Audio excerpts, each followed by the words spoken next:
The fact that you thought that this was the biggest single day of slaughter is part of the problem. The Israeli media all the time reports that significant casualties were inflicted by Israeli forces themselves. Some people tried to describe what Hamas did that day as resistance. No, killing grandmas and kids is terrorism. It suited Israel that Hamas were there. Almost 40 years after the agreement, there's not 1 centimetre of Palestine free. What do you expect from an open-air prison camp but a prisoner's revolt? You're perceived to be somebody very sympathetic to Russia. There's a cult of Nazism. There's also in a cult Ukraine. of supporting people like Putin. What part of you is so naive, George, that you think that Putin is going to stop there? I'm against war. Against what? Unless it's against war. And it's your especially Russia, I'm mate. against- You trust Vladimir Putin. I trust him more than Keir Starmer. I trust him more than I trust Joe Biden. Who's going to win the US election? This democracy you talk of is a farce. We're just not on the same page. No, we're on not. George Galloway has had more comebacks than Frank Sinatra. He even has the hat to match. He's a gifted orator, a firebrand populist, and one of the most controversial politicians of our time. Many millions have seen his blistering rebuke of the US Senate over the Iraq War, clips of which still often go viral today, and I was one of the people who cheered him on. But it's his strident support for the Palestinian cause that led to many of our viewers on both sides of that debate to call for him to appear on Uncensored, and he joins me in the studio now. George, good to see you. Pleasure. Been a while. Glad we're both still here. The old survivors. Yes. Look, you and I have locked horns many times about many different things. Sure. In all the time that you've debated issues, have you ever come across one more divisive than Israel-Palestine? Probably not. Particularly in the last 8 months. Yeah, I mean, probably not. There have been others. I mean, I was plastered on the front page of The Sun in 1990 for meeting Jerry Adams and Martin McGuinness under the 42-point bold headline traitor. That was hot at the time, but who now would say that it was not right to have met and talked and brought in from the cold the leaders of what was an armed struggle within our own country. Jaw is definitely better than war. There are others. Russia, for example, is a divisive, controversial one. But yeah, you're right. As your show has proved. Now, a lot of people, a lot of friends of mine, think you've been awful on this issue. I say in mitigation, at least you have brought on hundreds, I think, well, certainly dozens, scores maybe, of voices that wouldn't have made it elsewhere. No question. Onto the media. And although I'm now appearing on you, you have been asking me for quite some time to come on. So I'm one of those that acquits you of that. But it is an issue that separates the sheep from the goats, the wheat from the chaff. I personally believe that when history comes to be written, just as it was written over the Holocaust in the late 30s and 40s, those that turned their faces away from mass slaughter, even though they must have known that it was going on, have not emerged well from history. And I think the same will be true over this. I have used the phrase from the start of this that I have felt a genuine moral quandary. And I'll explain to you why and get your response. So from October the 7th, I felt it was on a scale completely unprecedented for one day of slaughter that we have seen in that entire conflict, that it was so barbaric, so medieval, so inhuman in the way it was executed against so many, in the main, young, innocent people at festivals, in kibbutzes and so on, that I felt you had to start this debate about what's going on with a clear denunciation of what happened that day. Then the question for me became twofold. The scale of Israel's response and what was proportionate. I didn't have that answer. I said I would see how it played out and make an assessment. And secondly, what was the end game and what would happen the day after the war ends? And on those second and third points, I have grown increasingly critical of what Israel's been doing, particularly since they began attacking a refugee camp in Rafah where they've been sending everybody. And I thought that excuse of we're trying to be targeted to Hamas when it's clear that you can't be targeted when you attack a refugee camp, I thought crossed the line for me. But also cognizant of two things. One, Israel's right to defend itself and a duty to defend itself after the scale of what happened. And because the Hamas spokesman said we're going to keep doing it. So they had that. But secondly, that uniquely in Gaza, half of the population of 2 million are under 18. This is a place that is jam-packed with children. And when Hamas embed themselves among civilians, as they do... Well, where else could they embed themselves? It's a prison camp. I accept that, and I'll come to that part of it. I'm sure there will be many parts of this debate where you and I will agree. There will be some where we don't agree. And I still have no evidence that there's any endgame plan by Israel. And I think you're now seeing the Israeli government fracturing with people recognising there is no after the war plan and it could be complete and utter chaos. And there are certainly people on that cabinet, I think, Smotrich and Ben-Gvir and others, who have been talking in a genocidal way about this. So that's where I am with this. But I've started a lot of interviews with pro-Palestinian guests, and I'll do it with you. And it's been a sort of controversial thing. People have sort of mocked me for it. But I kind of think it's a good starting point that to go back to October the 7th, when you realise the scale of what had happened that day, do you condemn what happened that day? Well, I have to first correct you on something. It was by no means the single biggest slaughter in the Israel-Palestine chapter. In one day? In one day.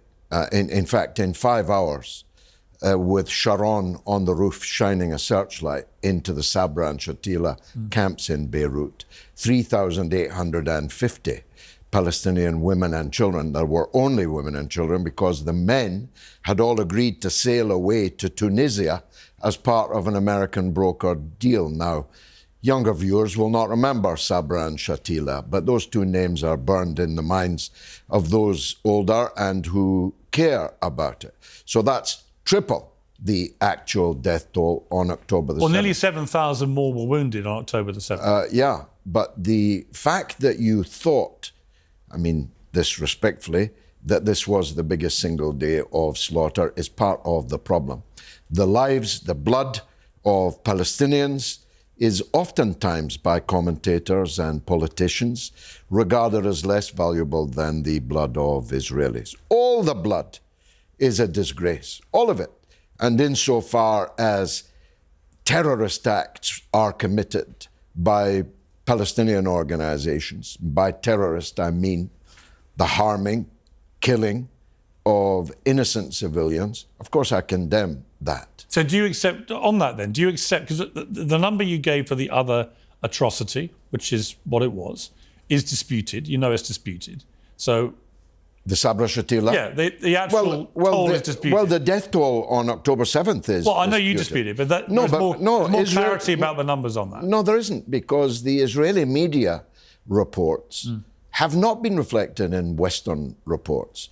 But the Israeli media all the time reports that significant casualties were inflicted by Israeli forces themselves, and deliberately under Netanyahu's Hannibal directive, which states that no one should be allowed to be taken hostage, kill them, rather than allow them to be taken hostage. But over 230 were taken hostage. Yeah, and taking women. And the latest figures are that 1,143 people were killed in the initial series of terror attacks, 373 of whom were linked to security forces, 766 of whom were civilians. Now, you've questioned those before. Do you question those now? No, I question who killed whom, but I don't eschew condemnation of the killing of innocent civilians. If you show me an old woman who was killed by a Palestinian fighter... Well, they showed it themselves. I mean, they broadcast many of the atrocities to the world. I absolutely condemn that. I also condemn the taking of women and children as hostages, whether they're taken by the Israeli government, and there are 9,000 hostages in Israeli dungeons, that are untried, not even charged. They're just held there as hostages. And I condemn the holding of civilian hostages And do you think in what Gaza. do you think what Hamas did that day was a terrorist attack?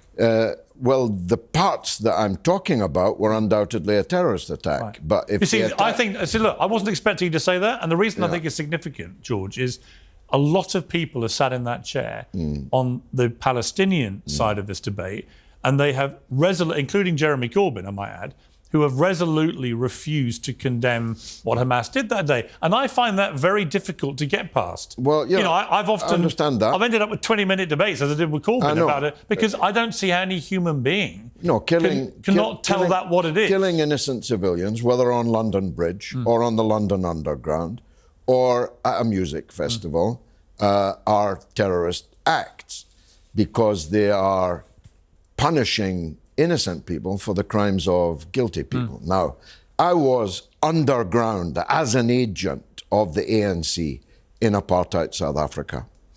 I was working for Nelson Mandela's ANC. I gave my blood on the floor of the Guguletu police station in Cape Town. Was the ANC a terrorist organization? The answer to that is no, even though they had people who carried out terrorist attacks.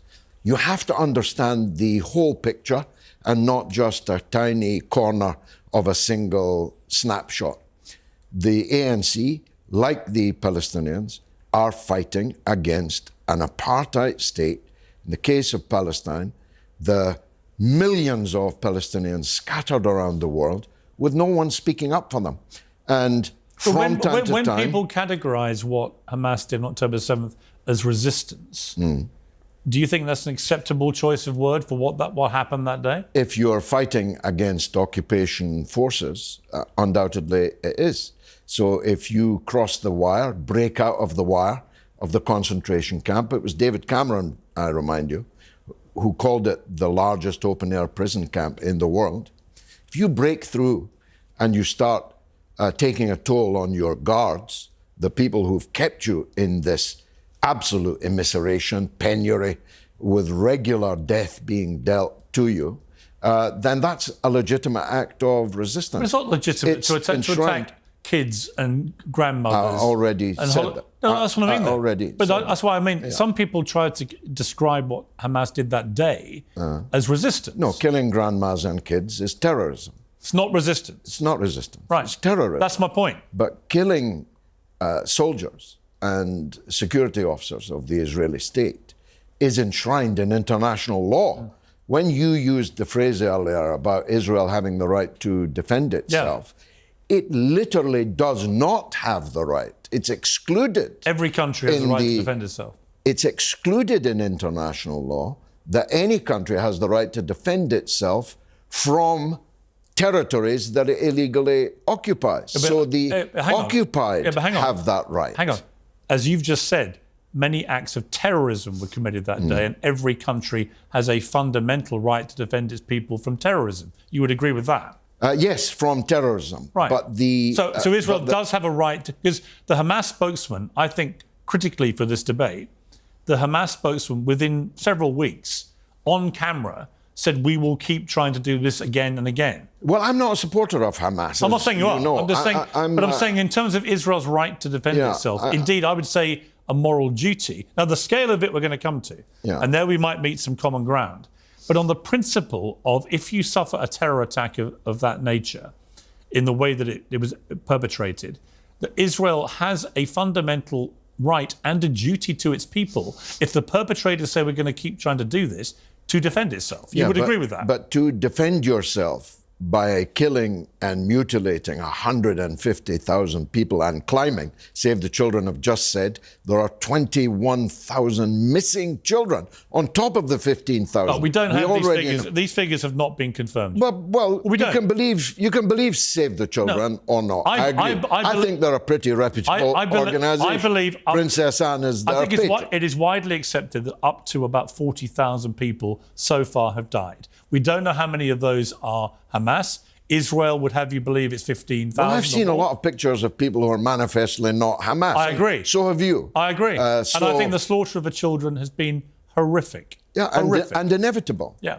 Inevitable. It is inevitable. But I also think if you defend yourself by raining down bombs on tents, it is inevitable that you are going to kill and mutilate children and women who cannot possibly be Hamas. But Hamas would have known that Israel would respond in that way. Yes, but Israel would have known that if you keep 2.3 million people in a cage, they're going to try and break out. So there's all kinds of concomitant should have knowns in this story. They should have known when they occupied Palestinian land, drove hundreds of thousands of them out, never to return, that those people would have children and they would have children, and enmity, bitterness, and a desire for revenge would exist forever. And so it has. Now, the Gaza people maybe were unlucky. They were driven out only to Gaza, not to the neighboring countries. And they had a fence put around them. And by the way, this is something I think you should acknowledge. It suited Israel that Hamas were there. They begged Qatar to keep on funding I agree with you. Hamas. I agree with you. Because they didn't want Arafat, my friend. Let me clear that. They wanted an Islamist enemy. Netanyahu liked the idea of the Palestinian governments being split between Palestinian Authority and Hamas. It suited him that they were divided, that there wasn't a unity governing the Palestinian people. That is why he helped authorize these billions being sent through to Hamas. And Hamas then, in my opinion, abused that money and used it to build the tunnels where they went down, but they didn't let the civilians go down, to arm themselves to the teeth and plan attacks, right? So I don't remotely excuse Netanyahu from this. I actually think going out of this goes much further back. Piers, I was there, saw it with my own eyes. Well, the birth of Hamas. Right, but I mean, they were given power in 2005, is my point. But it's existed for 38 years. Right. But then he got governmental power in 2005. Sure, but I've been involved for 50 years. So I can tell you that I saw with my own eyes the deliberate bringing into being of an Islamist resistance set of organizations to stymie Yasser Arafat. They didn't want Arafat. They didn't want the likes of my friend, the next legitimate president, the Nelson Mandela of Palestine, Marwan Barghouti. Many of his family members have been on your show. Marwan Barghouti, they want to keep him in a dungeon because he represents an ideal that unites people of all religions and none. Has an ability to attract people around the world to the nobility of his cause. So kill and jail all the people like that. Make a bogeyman of an Islamist enemy. Make sure he continues to be funded by Arab regimes that you are able to order around. And that's what happened. That's not to say that the resistance fighters who are now taking a heavy toll on Netanyahu's invaders, very heavy. It's now 9 months. They still haven't quashed the resistance in these camps. Well, they're not going to defeat Hamas in its entirety. No, and some have acknowledged and they certainly, in my opinion, the massive flaw with this strategy, I think they are fueling, not ending the ideology. For sure. I can't imagine that the amount of bloodshed of civilians we've seen is not going to inspire a lot more people to embrace the revenge ideology that Hamas have represented. Didn't we discover that ourselves in our own country? When we interned, without trial, thousands of Roman Catholics in the north of Ireland, we guaranteed the struggle of the Irish Republican Army for decades afterwards. We made a university for them behind the wire.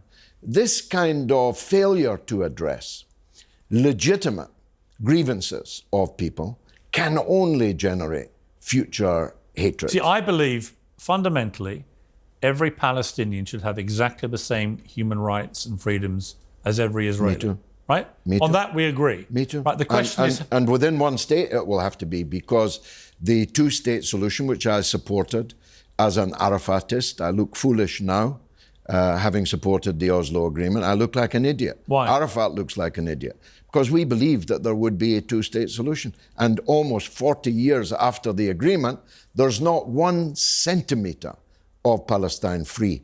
And Gaza is in complete ruins. The West Bank is on fire. Settlers are running amok. The attempt to ethnically cleanse the West Bank and East Jerusalem is running concurrently with the slaughter in Gaza. So where are you going to put two-state Well, solution? I would add a massive but to that, which is, but one of the main reasons for this current mayhem is what Hamas did on October the 7th. I don't agree at all with that. And have to agree with that, The surely. chronology makes it clear that that's not true. There's 800,000 illegal settlers in the West Bank. They all settled there long before October the 7th. I did look again for the record. The expansion of the settlements, particularly since October the 7th, is completely outrageous. It shouldn't be happening. 99.9% of them were all built before October the 7th. It's as foolish to think that this all began on October 7th. I know you don't, but many commentators feel that way, talk that way, that it all begins when the Sky News cameras One of the best turn pieces up. I've read on this whole thing, I'll tell you, was quite early on. Jonathan Friedland, who's a Jewish columnist for The Guardian. And he wrote a really, I think, amazing column in which he said, I can present, as a Jewish man, a very clear, coherent argument for why both sides have a right to feel most aggrieved in this 75-year conflict. It was a really interesting piece where he didn't take a position. He just explored the arguments on both sides, went back to 1948, and through a series of spiraling circumstances, hundreds of thousands displaced on both sides in those first few years, that ultimately you end up with a lot of very aggrieved people being pushed and shoved out of their homes. A lot of bloodshed starts. You then have a series of wars almost entirely started by the Arab side, but then the response from Israel often being massively Well, you disproportionate. say started So, by the Arab side. You say that. You say I'm that, talking about but I'm talking about the specific flare-ups of war. Well, the 1973 war was an attempt to get back the territories of 1967. The resistance from 1948 onwards was because the country called Palestine was wiped off the map and its people scattered to the four winds. They're never going to accept that. Neither would you. We wouldn't accept it in our own country. But can you put yourself in the If shoe- someone came from New York and took over your house, Piers, you would never accept it. I understand that. What I'm saying is, can you accept that if Jonathan Friedland, as a Jewish man, can find it in his heart to see that the Palestinians have had real cause for grievance, can you, as somebody who supports the Palestinian side, can you understand why Jewish people, why Israelis also feel a burning sense of grievance and injustice for what they've endured at the same time? Well, they endured it at the hands of Christian Europeans, not at the hands of the Palestinians. Can you accept that they do feel that and have a right to? I know that they feel it. It's my job to empathise, to understand, to walk in the other fellow's shoes. But the facts cannot be changed. There once was a Palestine, now there is not. The people came from New York, from Paris and London and all over Europe and took their homes and took their land. No one's ever going to accept that. There will always be resistance to that. As long as there are two Palestinians left alive, male and female, there will be a Palestinian resistance. It's a failure to grasp that which has led to this. Now, I said 1948, I could go back. I was in a building in Manchester, in Cheetham Hill, last Saturday night, where the Balfour Declaration was received and co-signed by the Zionist organizations. I was literally in the building. It's a big Manchester story. Balfour himself was an MP in Manchester. The document was signed in Manchester. The reality is, when we promised, on behalf of one people, to give to a second people the land that belonged to a third people, we set off, as Churchill put it, down a descending staircase, soaked in blood. That's why British people, when some people say, why are you so exercised by this? Because my country caused it, and my country is still involved in it. That's why I'm so exercised by it. We are where we are now. How does this get resolved? And how long will it take? I don't think it's going to be resolved, and therefore cannot give a timescale. There's never going to be a two-state solution until, a surgeon can't operate on his own foot, until outside surgeons operate on this. it's not going to be resolved. As long as we keep giving Israel But when you money, see the Abraham Accords, you see normalization of relations with Arab countries and Israel. You see that Saudi clearly want to pursue the same path. Is that not ultimately the way it has to go? how will that help resolve the Palestinian issue? Well, the question then is who will help rebuild and govern the people in Gaza after this? And that is a question which is open for a lot of debate. I mean, there's no easy answer, clearly, but what do you think? You call it normalization, but there's nothing normal about these regimes that concluded under Trump's browbeating and bribery and the judicious deployment of his son-in-law. There's nothing normal about these countries. Their populations, 99.99% of them, are with the Palestinians, and they're against this normalization. This is a Potemkin village. And even Trump, I think, will not seek to resurrect the Abraham Accords. The Oslo Accords are dead. The Abraham Accords never got off the ground because none of them have solved the fundamental problem of Palestinian statehood, of the return of the Palestinian refugees to their own land, their own homes, for which they have the title deeds written in English and countersigned and sealed with a stamp by British judicial authorities.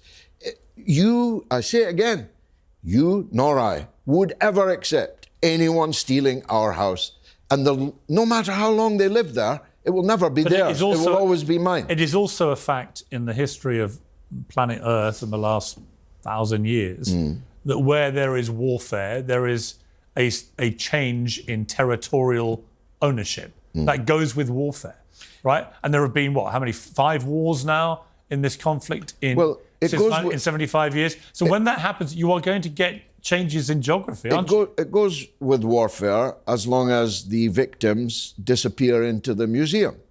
But insofar as they don't, and Arafat always used to say, we are not the Red Indians, we will not go into the museum, let people come and see our gowns and our cooking utensils in an exhibition case. As long as the Palestinians remain alive and insist on their rights, there will be resistance. The rest of us have to make up our mind, why are we so enthralled to a very small country of 7 or 8 million Israelis that we are prepared to risk what might become World War III over defending it?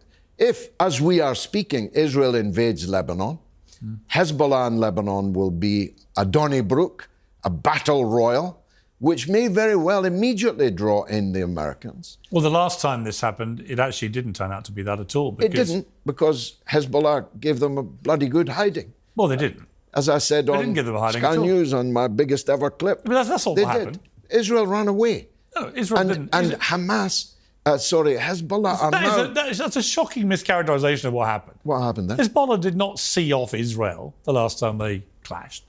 Well, I think we need to go back and check the news clippings of that. Israel gave Hezbollah a pretty big bloody nose. Well, you're the only person I've ever heard say that. But really? Only. But I'm the only person who thinks. Only person I have ever heard say that. Everybody else believes Hezbollah gave Israel a bloody good hiding. But the most important Why did they stop there then? If they were winning, why did they stop? Well, the most important thing is... Why did they stop? The most important thing is Hezbollah is now 10, 20, 50 times more powerful than it was in 2006. They are hundreds of thousands of men under arms. They have the best arms. They have Russian anti-aircraft missiles. They have Iranian ballistic missiles. They could turn Israel into a giant firestorm. So if Netanyahu does this, we're going to have to make up our mind whether we want to risk an international conflagration to save Netanyahu and his gang. Well, I don't think there's any incentive for Netanyahu to bring an end to any warfare at the moment. No, that's because the moment it is, all the polls suggest the Israeli people will kick him out of office, and then the next phase of his life will be in a court facing corruption charges. Sure. So I don't see any future after this war ends for Netanyahu or half of more of that cabinet. But I don't see any future for Hamas either in having any form of governing over the people of Gaza. Do you? I don't think they care about governing. No, but do you think they should have any I think governing the role? Palestinians should pick their leaders, not Piers Morgan or George Galloway. But the point is... Rob, you disagree with me about Israel. They're not going to have... You're giving a view about Israel. You can give one about Palestine. I support Marwan Barghouti. I want him released from jail and to be the president of both parts. But do you accept that Hamas, after what happened on October the 7th, they should have no governing responsibility at any level? Well, unless the Palestinians pick them. The point is, though, they've no interest in governing. They're a liberation organization, a resistance organization, a terrorist with organization. with an Islamist ideology, which will continue and will in fact become stronger by the failure of the West to be that surgeon operating on Israel's foot. Isn't Islamist ideology terrorism? No, not all of it. Of course, the Muslim Brotherhood are Islamists, but they're not terrorists.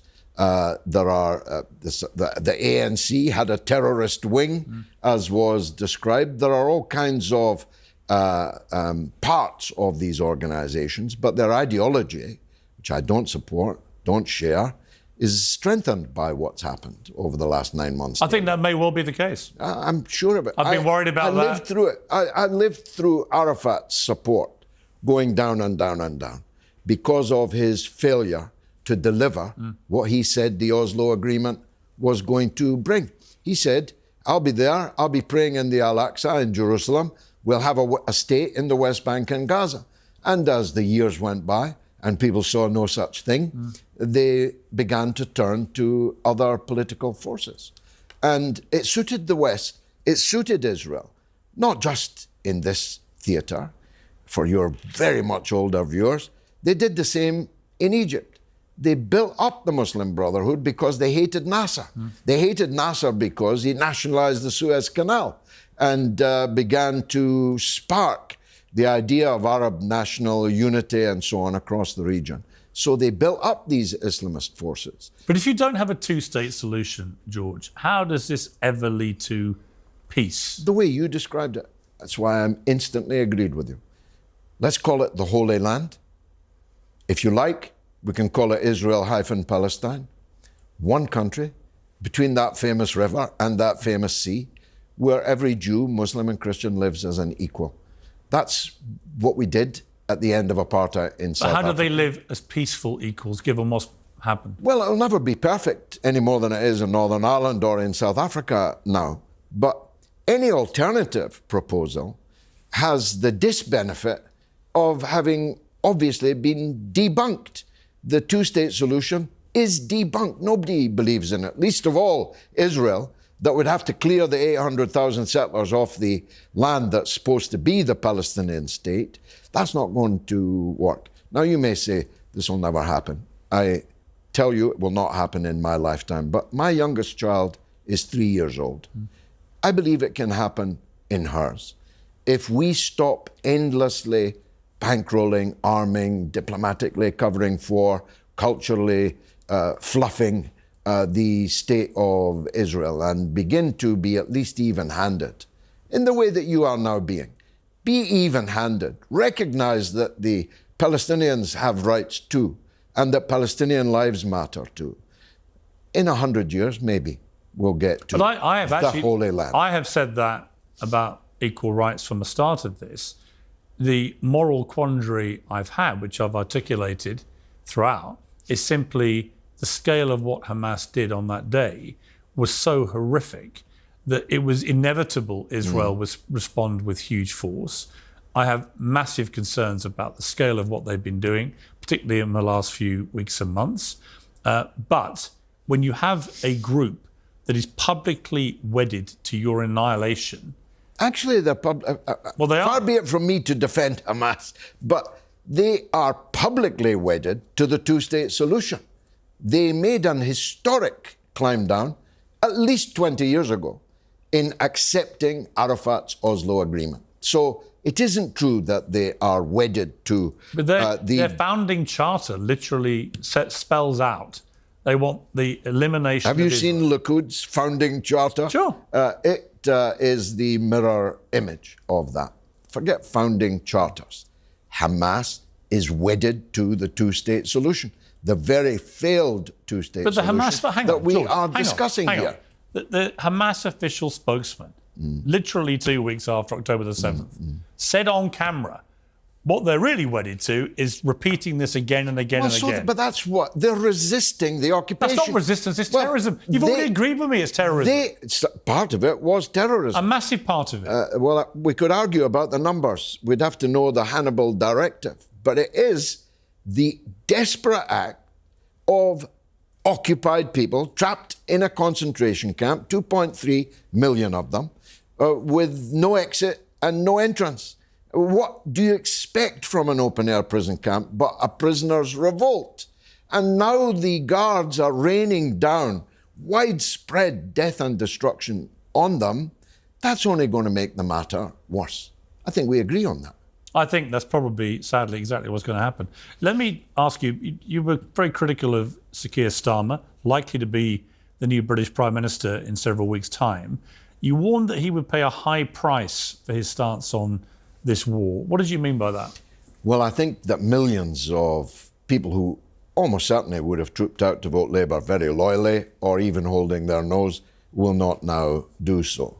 Millions of those are Muslims, but millions of them are not. If you look at any protest, demonstration, manifestation of any kind, it's mainly non-Muslims that are there. It's mainly young people, students. It's mainly people that Jeremy Corbyn would once have had in his coalition. And by the way, Corbyn will get more votes, got more votes in 2017 than Starmer's going to get in 2024. Mark my card on that. The coalition that Labour could have had is not the coalition that they will have on the 4th of July. And the reason will largely be down to Gaza. There are other reasons, but that's the biggest one.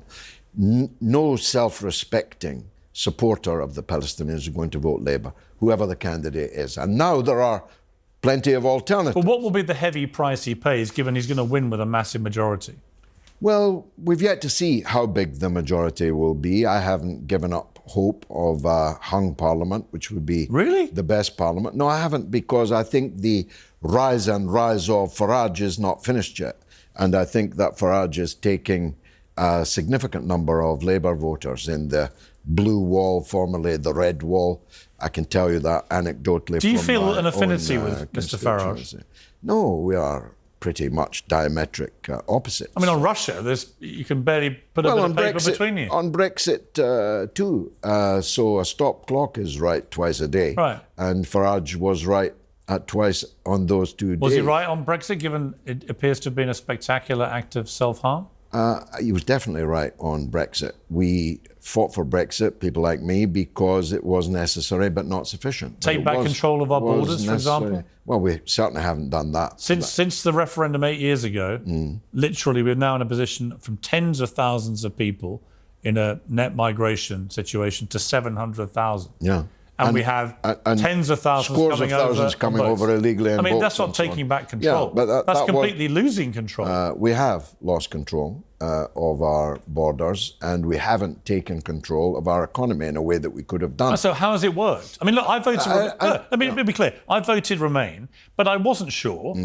I didn't feel. I felt both sides were misleading me. I wasn't sure, and when it was over, I actually voted for Boris Johnson in 2019 for one reason. He was the only candidate in that election who was prepared to honour the result of the referendum. And I felt for a democratic society like Britain that actually incredibly important that we'd be seen to honour the results, right? Whether it's general election, local election, or a referendum. That was the only reason I voted for it. Yeah, well, that's perfectly logical. And I think many people did that, especially in what became the Blue Wall. Should we not have another referendum now if Keir Starmer was to win? No, because... Most polls suggest the vast majority would now vote to go back in. Yeah, my stance is that we never actually Brexited. We never regained our sovereignty.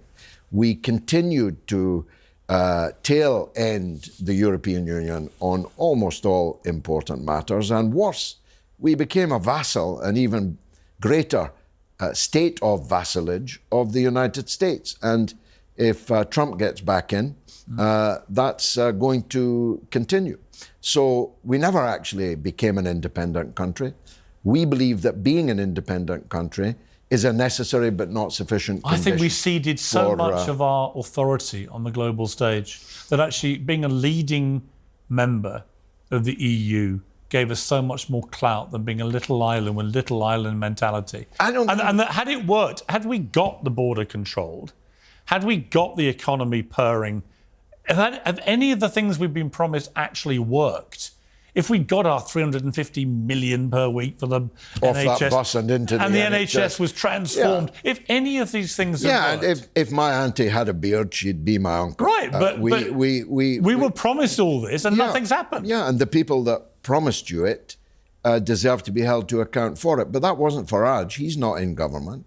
Well, he was one of the main reasons we went through with it. But the government that has been in power since we Brexited is the people you should blame. Let me ask you about Russia. I mean, you're perceived to be somebody very sympathetic to Russia, to the extent that in the Ukraine war, and correct me if I'm wrong here, but with the Ukraine war, you feel that this was not necessarily a justified, but an inevitable response. Provoked. I'll go with which is what Farage says. Yeah, and not just Farage, but Macron today, who said he's going to continue his dialogue with Putin. Well, you have to try and forge peace. In a way, that's all that Farage but in terms of his was provocation, I'm very curious about this, because here's my thing about the provocation. Ukraine voted by a massive majority, 90-something% of the people in the 90s, to become an independent, democratic, sovereign country in Europe. And they were then persuaded by the international community to give up their nuclear deterrent defence. Well, it wasn't theirs, it was the Soviets. Okay, but they were persuaded to give up their weapons. Yeah, but it wasn't theirs. And part of the Russia was the inheritor state. But the deal was that if they did that, then they would be guaranteed their independence. What could be more independent than, in Ukraine's case, for example, wanting to be, off their own volition, a member of NATO? But we had which is a defensive alignment. In 2014, there was a government that did not want to do those things, and it was overthrown in a coup d'etat. The parliament on fire, the president fleeing for his life, and the first act of the terrorized deputies, literally with a gun at their head, was to outlaw the Russian language. Now, 1/3 of the Ukrainian people are Russian-speaking people, including Zelensky, the greatest showman on earth. I could call him something else, but Well, what else would you call him? I'd call him a thief. I'd call him a fraud. I'd say that he fooled the Ukrainian people, that he was going to make peace with I'd call him an absolute Russian hero. And I would say back at you, George, that for such a smart guy, and you are a smart guy, I've met a lot of politicians, you're right up there in terms of your intellect. It seems to me that you're more comfortable just going along with the Putin worldview than you are going along with the view of someone that Putin has barbarically, illegally invaded. I mean, you and I agreed about the illegal invasion of Iraq. We thought it was completely wrong, right, that America and the UK and the other allied forces invaded Iraq as retribution for something they had nothing to do with. And it turned out to be a total disaster that spawned... And we both got sacked. And we both got sacked, right? And we agreed about that, which is why I'm really struck by the fact that we disagree so vehemently about what seems to me a very similar situation. No, but because you've got to know the history, and you should know it. I do know the history. Russia has been invaded twice, by Napoleon and then by Hitler, using the runway of Ukraine. The idea that Russia is going to allow American missiles masquerading as NATO missiles on the soil of the place where Russia was twice invaded in the last couple of hundred years. Do you know how much of Russia... Russia is one of the biggest country in the world, right? Do you know how much of it, percentage-wise, is bordered by NATO countries, including Finland, who's just come into it? Yeah, if you put a nuclear... Do you know how many? If you put a nuclear... hang on, that's a different question. That's a different question. What percentage is actually bordered by NATO countries? Well, you've got the including Baltic Finland. states, and if you had Ukraine... Do you know the answer? No. Right, have a guess. 10, 15? 10%. Yeah. 10%, a tiny percentage what of does Russia's that mean? border. But what it does means that mean? A missile takes NATO is not... A missile takes less than 2 minutes. NATO is a defensive organization. Tell that to the birds. Tell that to the people of Libya. Why Tell do you think? Why do you think so many? Why do you think so many of the former countries in the Soviet Union are racing to want to be part of it? Because they are fearful not of NATO attacking them, but of Russia attacking them. No, look, like he did in Grozny, like he did in Georgia, like he did in Crimea, like he's now done in Ukraine. Why do you keep trusting this guy? Is it important to stick to the facts? The facts are these. Russia was promised, Gorbachev was promised by the United States, by James Baker, the Secretary of State, to George Bush I, that if the Red Army left eastern Germany, NATO would not expand 1 inch to the east of Germany. They have expanded thousands of kilometers to the east of Germany, and they now have nuclear missiles within 2 minutes of hitting St. Petersburg. You're not answering my question. Why have these former countries, part of the old Russian Empire, why have they been so keen to join an alliance which is a defensive alliance? It's not because they want to be aggressive to Russia. It's because they want to be defended when Russia almost inevitably attacks them. If they're defensive, why did they bombard Belgrade for 90 days? If they're defensive, why are there ships sailing in the South China Sea as far away from the North Atlantic as it's possible for a NATO warship to be? Why are there Russian airplanes flying over Europe? Actually, there are virtually no Russian airplanes. Virtually no, that's comforting. Virtually none. That's comforting. How many are there? But I'll tell you something. Well, how many are there? Well, a lot fewer than there are American you get planes my point, George. ringed around Russia and China. But George, because why are you so keen because America to take the Putin worldview? No, I'm keen that Russia should not be broken up into Balkan states. Who's going to do that? That's the avowed intention. But no one's attacking the Rand report. No one's of attacking the think Russia. Tanks. Well, you say they're not attacking Russia. They're not. Crimea was yesterday shelled by an ATACMS missile programmed by the United States. Crimea belongs to Ukraine. It doesn't belong to Ukraine. You talked about literally people stolen. voting. It was stolen in 2014 by Vladimir Putin. Well, does voting mean anything or not? Well, you think the vote after they stole it matters? You think it has the referendum that was held in Crimea, as any fool would have known the result would be, was at least 90% for rejoining Russia, rejoining being the operative word. The Crimea was an autonomous part of Ukraine during the Soviet era. The people of Crimea, like the people of eastern Ukraine now, wouldn't have been, if there hadn't been a war, if there hadn't been an invasion, if there hadn't been a coup, most people were content to live in an independent Ukraine, whether they were Russian people or Ukrainian people. And it's an important dichotomy that a third of them are Russian. They would have been happy to live under a democratic government in Kiev, but that's not what we have. First of all, his term has run out, but secondly, the overthrow of the legitimate government in 2014 led to a war of attrition against the people in eastern Ukraine, which turned the people more and more to the point of view that as Russian-speaking people, they're better off with Russia. We should have implemented the accords that France and Germany guaranteed and the Security Council subsequently adopted that would have guaranteed Ukrainian neutrality. There's nothing unusual about that. If Mexico or Canada decided to join a Chinese-Russian military bloc, America would never accept it. Neither will Russia accept. But Ukraine is now part of Ukraine is part of Europe. It's not part of Russia. It's not owned by Russia anymore. The truth is, Vladimir Putin wants to take back a lot of the stuff that he believes was wrongly broken up when the Soviet Union was dismantled. I don't believe that is true. I know you don't, but I'm curious why you constantly take it. He's even said that. Russia is a European country. Moscow is the biggest city in Europe.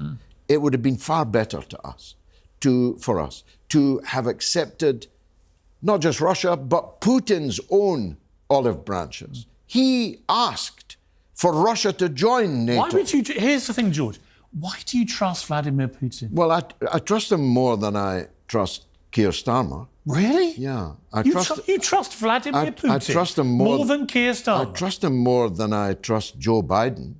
I trust him more than I trust Donald Trump. Hang on. Hold on, let me finish the statement. I can't really get past Starmer. You would trust Vladimir Putin more than Keir Starmer. I wouldn't trust any of them if they told me what day it was today without checking. I don't trust automatically any politician. I check the facts. We lived through an era and were sacked because of the result of it, in which we were told certain things by our own leaders that turned out to be blatant lies. Right, and here's my point, George. This is my point, is that you seem to have bought in to Putin's whole justification, as Farage has. He was provoked. He had no option. There is no doubt. To which I say bullshit. Right? This is a guy who proved in Grozny, who proved in Crimea, who proved in Georgia, and has proved again in Ukraine. He will attack where he smells weakness. And no, I don't think that is true. But if it were to be true, then you'd find me on the same side of the argument. But do you not think the invasion was an illegal invasion? Yes, of course. Invading anyone's... How can you justify it? Well, for the same reason, I justified Vietnam's invasion of Cambodia to stop the tyranny of Pol Pot. And you're likening Zelensky to Pol Pot? Pol Pot? I am, actually. Oh, you can't be serious. I am. For the thousands of children, women, who were killed by Ukraine's regime before Zelensky and after Zelensky, I think that the tyranny, the killing fields of the Donbass were as gruesome. The killing fields of the Donbass have been perpetrated by Vladimir Putin. No. The killing fields of the Donbass were from 2014 to Putin's invasion. You think it's just stopped since he invaded? I'm old enough to remember Tanzania invading Uganda to bring about the overthrow of big Idi Amin.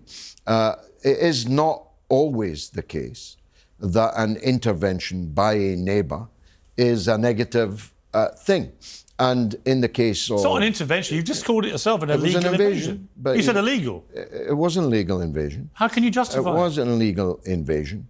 And the justification for it from the Russian-speaking Ukrainian point of view was to save them from massacre. It's bullshit. Well, they were being massacred. No, they weren't. This is nonsense. Just didn't notice it. No. You just didn't... The massacring has been perpetrated by Putin on Ukrainian people. And, by the way, on his own people. There's plenty of killing in Ukraine now. Let me pick you up on one thing you said, which I want to clarify. This is what you said about the Bucha massacre. I've been to Bucha, so I want to play this clip. So I don't believe that Bucha was a war crime. I believe it belongs in the long line of false flag operations used to trigger war. False flag? Absolutely. It was a massacre carried out. Have you been there? No, it was a... Have you spoken to the people? How could I go there? I'd be killed if I went there. I have been there. I'd be killed by... I've been to the site of that massacre. Because you're his friend. It's because you're shilling for him. I'm not his friend. Zelensky would have me killed if I went there. I am absolutely certain that the people who were massacred at Bucha were massacred by the Nazis that are the foundation stone of the existing Ukrainian state. The Azov Nazis were the people who carried out the Bucha massacre. This is complete insanity. How is it? I don't even believe you think that. I absolutely think it. Why are you saying something like that? Because I believe it. But I've been there. I've literally interviewed the families of the people who were massacred. You weren't there. They were massacred by the Russian forces. You weren't there when it happened. I've spoken to the people who saw the Russian forces. Well, I've also raping and murdering their families. Well, now we're back to... you always drag out this rape thing. Yeah, because you know what? It happens a lot. I haven't seen any reports of rape at Bucha. Really? So why don't you go and check it out? Well, I will.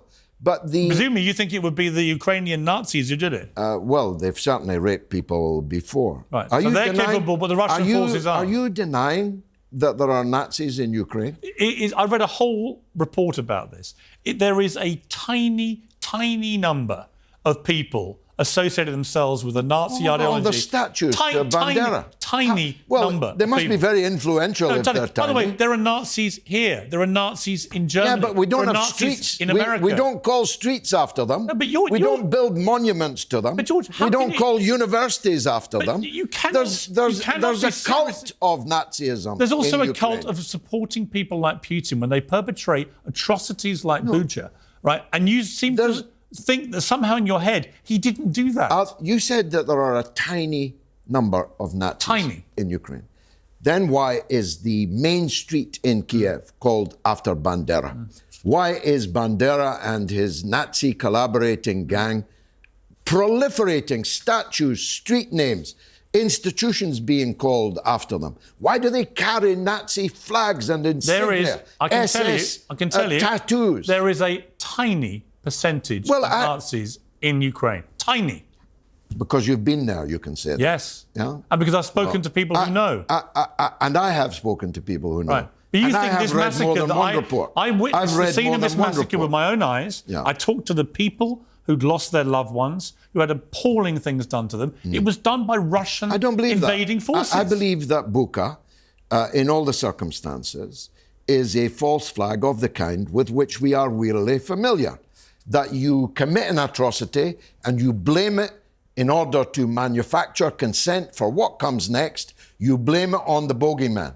So you think the Ukraine was behind the Russian forces advancing through to that area, and then they stopped because they blew up the bridge? These people were murdered. You think they did all this? These people were murdered because they were Russian collaborators. They were murdered by Russia. They were. Well, Vladimir Putin's forces murdered hundreds and hundreds of people. We can, in Bucha. Yes. How many hundreds were killed? I don't know the exact number. That's funny because you've been there and you've read a report. I think it was. Was it 400? I've seen pictures of the slaughtered people, who were all wearing the 458. Ribbons. They were. You've got somebody speaking in your ear. Because I said I thought it was about 400. It turns out it was 458. The people that I saw on television were wearing armbands which identified them as Russian collaborators, people who'd taken the soup from the then occupying Russian forces. We're not going to get anywhere batting this one around. My stance is this. The Russian-speaking people in Ukraine decided they wanted out of Ukraine. They have a right to self-determination. The coup and the massacres that ensued after it in 2014, the abolition of their language, the criminalization of their culture, led them to conclude that they no longer wanted to be part of that kind of Ukraine. It would be far better if we now negotiate. And what as Macron said. All right, what would you do? What would you Farage, let's partition Ukraine. How? Along, well, if you get me a map, I'll show you the very river along Well, you which give it them could be done. what the Russians are taking. The Dnieper River would be a reasonable place to partition. So they invade Crimea and they get to keep it. Well, they now invade the Donbass region and they get to keep that. Crimea for hundreds of years has been Russian. Fine. Odessa. Actually, it was Ukrainian territory. Well, it was Yes, it because was. Khrushchev gave it to Ukraine when both were part of the Soviet Union. Right. That doesn't stop it being Russian. It doesn't mean the Russian Navy But just to be isn't clear, George, anchored there for hundreds of years. To be clear, he invades Crimea and gets to keep it. He now invades the southeast region, the Donbass and other parts of that area, and he gets to keep that too. That's how you would settle this. Well, we need to negotiate. Would you let Putin keep what he's taking? I said right at the beginning, Georgia is better than war. I'm saying it about Ukraine too. You can have a war if you like. You could send your sons, you'll never send mine, to go and fight for which side of a line. I understand, but to be clear, you would let him keep when what he's he's been in 4 countries. But in your 100 idea of years. negotiation is to let him keep what he's taken. Well, I think the people need to vote. But is that what you would think is a reasonable thing? I think to partition it. I think a reasonable thing to do would be for the United Nations to conduct a plebiscite amongst the people of Eastern Ukraine as to which state they wanted to be in. And I'm pretty sure that overwhelmingly they choose to be in Russia. What part of you, and look, I don't want to be disrespectful, but what part of you is so naive, George, that you think that Putin, having done it in Crimea and now done it in the Donbass in the east of Ukraine and got what he wanted, got what he took with force, that he's going to stop there and not want the rest of Ukraine? Well, he's the one who was ready to negotiate, and at Istanbul, 2 months. No, he wasn't. 2 months into the war, yes, he was. He could negotiate this tomorrow. No, look, Boris Johnson was sent specifically to scupper the outcome of the Istanbul negotiations 2 months into the war, long before hundreds of thousands of people had died and thousands of square kilometers. Why would you trust Putin? Of territory. Well, I don't trust people I have to negotiate with. I have to negotiate with people or fight them. I don't want to fight the Russians. I don't want to fight the Chinese. Apart from anything else, we're in no position to fight either. What happens if he let alone decides he both, wants a piece of the together. UK?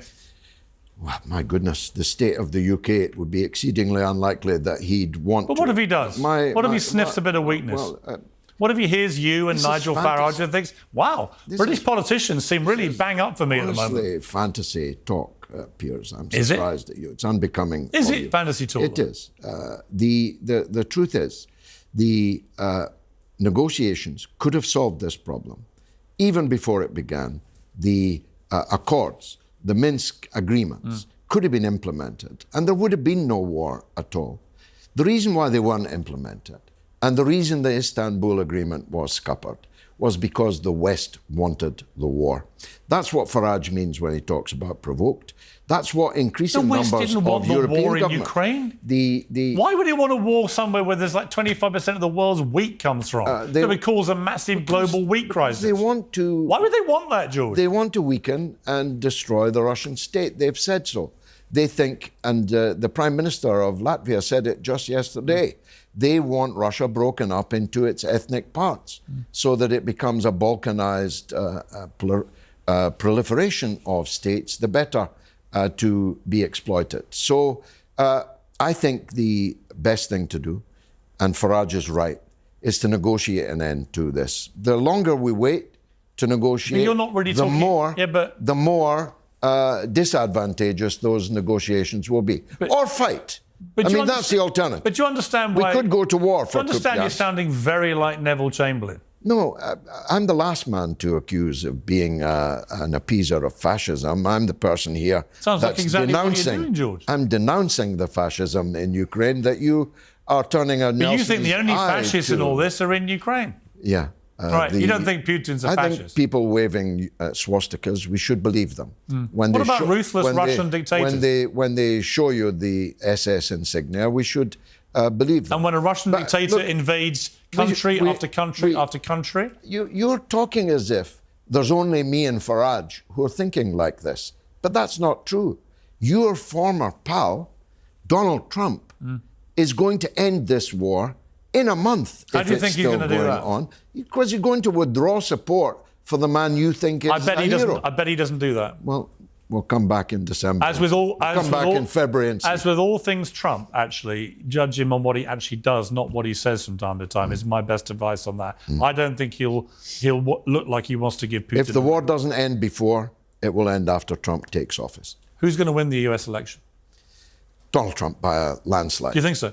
By a landslide. Unless they rig it, unless Trump is stopped with extreme prejudice, he's on a roll that can't be stopped. A better question is, who will the Democratic opponent be? Right. Should they get rid of Biden before it's too Well, late? if his trousers fall down in the presidential debate, Which they might. and it might not be a pretty sight, one way or another, they might ditch him, but it's getting late in the day.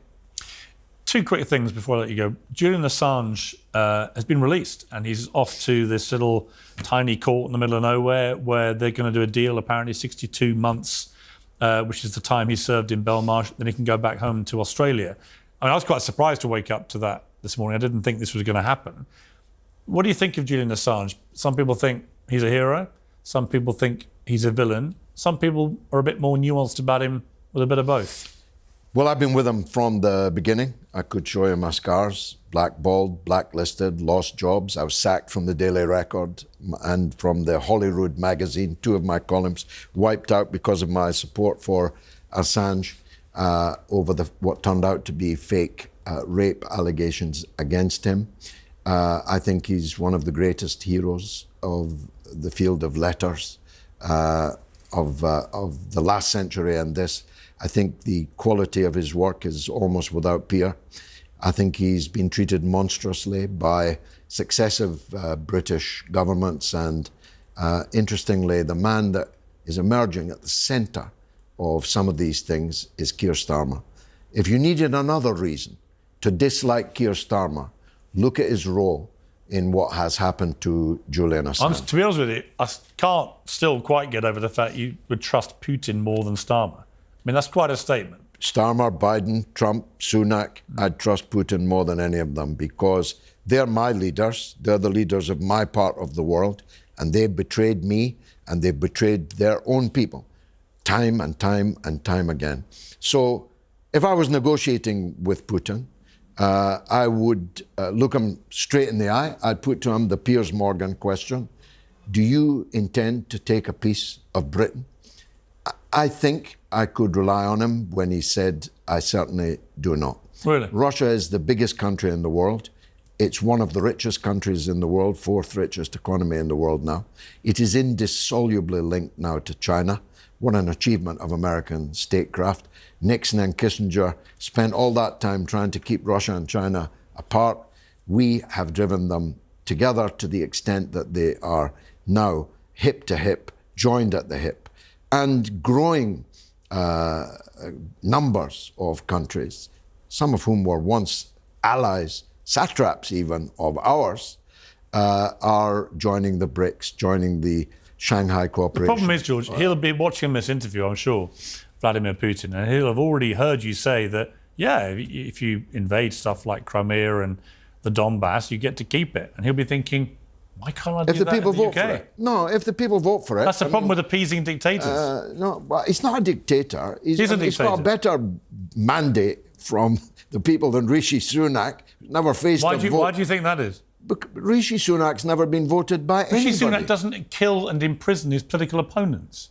Well, ask Julian Assange, who nearly died. Well, who was killing him? Rishi Sunak? The British government nearly killed Julian Assange because he was a journalist and a troublemaker for the powerful, for the establishment, because he revealed truths about the conflict that you and I think, quite gallantly opposed. He revealed truths that our leaders don't want us to know. If you think our governments don't kill anybody, you need to listen to Donald Trump's interview with Leslie Stahl, in which he said we've killed a lot of people, Of course. including our own president. Of course the Americans have killed us. So the fact is that Putin was recently re-elected. He was re-elected with a thumping majority. Yeah, because more thumping. He imprisons or kills his political opponents. No, I don't accept that. You don't accept that? No, I don't accept that. George, you can't even look at me. You don't accept it. Did you see Donald Trump in the court the other day? Where was Alexei Navalny when he died? Do you know? Well, where is Donald Trump going to be come November? Keep switching it to Trump. Well, because you keep describing. I'm asking you about one particular leader. Well, Navalny died, as it turns out. Why was he in prison? He was in prison for what? For bank fraud. No, he wasn't. He was in prison for He was in prison because fraud. he was the biggest vocal opponent of Vladimir Putin. Well, he wasn't very big. You can't be this naive, George. He wasn't very big, and he died of natural causes. He was a very big vocal opponent, and he was in prison wasn't remotely trumped-up big. charges. He represented 1-2% of the Russian electorate. You're not doing our country or yourself any favours by imagining or pretending to imagine that Putin doesn't fully represent the Russian people. He does. Oh, no. And the more we're at war with him, the more he will. I do not underestimate his ability to terrorise his people into devoted slavish support. 136 because you know million what? people have been terrorised into voting If you go for out and Putin. protest in the streets of Russia against Putin, what happens to you? That just isn't true. What happens to you? There's more opposition to the Russian government in Russia than there is opposition to the British and American governments in Britain and America. You would go over to Russia. There are TV stations. You would walk down the newspaper. middle of a high street in the middle of Moscow because I'm with a banner saying Putin must go. No, but because I'm a foreigner. You know why you wouldn't, George? I would have no he'd right put you in a prison to do that. I don't accept in a that. gulag for the rest of your life, or he'd poison you. We're just not on the same page. No, we're on not. This. But it doesn't matter what we think of Putin. All that matters is that he is the president of a nuclear-armed superpower, the fourth biggest economy in the world, the largest country in the world, better to deal with them than to constantly wave swords at him that are, in any case, woefully insufficient. Did you ever get bullied at school? To fight. Yes. What did you do with the bully? I fought them back. Exactly. Punched him in the nose. Yeah. Exactly. Are you going to punch Russia in the nose? I think we should stand very strongly. You and whose army? NATO, actually, which is a much bigger army than his. So are we off to war then? Where? Are we off to war in the Ukraine? One thing, well, we're in war in Ukraine. I'm glad you've acknowledged that. Well, we are in the sense That's what Russia's been saying, and the West has been we are denying. supplying the weaponry they're using. Yeah, you're right. We're in the war. To me, we're in this war, right? You've acknowledged it. You've acknowledged it. We're at war with Russia. Well, let's see how we get on with that. We are supplying the weapons for Ukraine to wage its war. I think you'll find when you wind this back that you said we're in the war. We are. You were telling the truth. I don't think you can argue. We're in the war. Yeah. And let's see how I believe we are helping defend ends. a democratic sovereign country. And are you ready from to a sacrifice? Dictator. Are you ready to sacrifice? You think he's a much misunderstood guy who actually deserves to take it all? Are you ready to sacrifice us all, including our own children? A lot of my family have fought in wars. Yeah. Yeah. Are you ready to sacrifice them for Ukraine? I'm more worried about whether my kids have to end up being conscripted if Russia attacks us, which they might do if they sense that we are weak. And right now, they're hearing a lot of political leaders like you and Nigel Farage who are sounding remarkably pro-Putin. Well, I'm just pro-peace. I'm against war. That's not pro-peace. I'm against war. Unless it's your Russia, mate, invading Ukraine. Especially against nuclear war. Because then, neither us, nor our lineage, nor anyone else's lineage, no cell of our being will exist. Why hasn't he invaded a NATO country? He didn't invade Ukraine because he wants to take other people's countries. He invaded Ukraine to stop the massacre of Russians in Ukraine. What utter nonsense, George. Honestly. Well, That's not why he invaded Ukraine. He invaded Ukraine. He invaded Ukraine like he invaded Crimea so he can take a large swathe of the country and its people. No, I don't. And you want to give it to him. Well, he's got it. Question is, do you want to have a war to take it back? And you've said, to be fair, you're ready. Yeah. And that actually, in answer to that question, I believe there is no point in having a nuclear deterrent if you allow the other guy who's got a lot of nuclear weapons to rattle them and terrify you into being his subordinate. Yeah. Subordinate, it's about Kupiansk. It's not about Tunbridge Wells.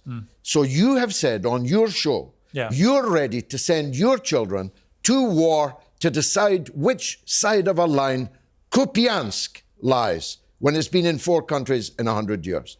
I'm not. I'm prepared to die to defend Tunbridge Wells. You may be surprised. So you're prepared to die to defend sovereign democracy?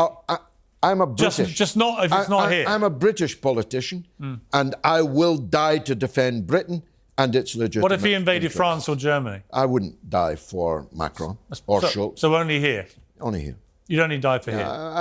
I think that we have a duty to defend the interests of our own people. And no duty to defend democracy? But what's democratic about what we have? This democracy you talk of is a farce. Trump versus Biden, that's your democracy? You want me to die for that? That democracy is a farce.